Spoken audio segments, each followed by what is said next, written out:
It happened really quickly. It was New Year's Eve of 2008, 2009, and I decided to move into building solar trackers. And the federal government increased their tax credit for solar from 10% to 30%. The state ended up later, I think it was the following year, putting a tax credit in place. And the support for solar started to change dramatically. We had net metering laws that allowed us to net meter the solar and wind, so all that was in place. And so everything started to change in the favor of lower cost solar, and our tracker actually produces 40% more energy than fixed solar, so that was an advantage.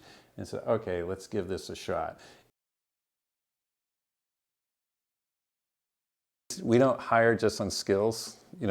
You can train someone or teach someone skills, but you can't teach them values. We are able to hire very good people because people want to work in this sector. They want to work for the values that we have and what we're trying to do. And since our company advocates for a certain position, I'm pretty strong in advocating for what we believe in. And a lot of people like that. Luckily here in Vermont we had good state incentives, like I said, with tax credits, but we also had a new thing that showed up, and that was the standard offer program that allowed these larger solar farms to be built. So the state said, we will give you a certain price for all the solar you generate, up to 2.2 megawatts. And we ended up building South Burlington Solar Farm, which is a 2.2 megawatt facility 2 years ago.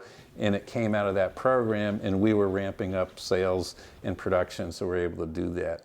And luckily, everything came together and allowed us to grow very rapidly, which, I think one of the numbers, we were like 8,000% growth over the last 5 years. In the last 2 years, we put in the legislation, and now it's part of our permitting in Vermont that we no longer permit home solar.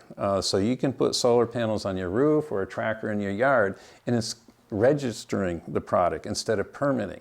So there's no zoning, there's no permit, and within 10 days, you just put it in. This is unique in the United States. No one else does this. And so we're leading on these things. We're connected to Vermont and its image, and we're part of actually helping Vermont's image along with all the other companies, in that we're trying to walk the talk on the environment and renewables and what we do. So it's a perfect fit, and other companies and what we do in Vermont backstop all of that. We call ourselves a manufacturer, but we're a light manufacturing operation. We have a lot of partners in Vermont and elsewhere in the U.S. I'm I try to buy everything possible in the United States and more local. So some of our best and closest and biggest suppliers are right here in Vermont.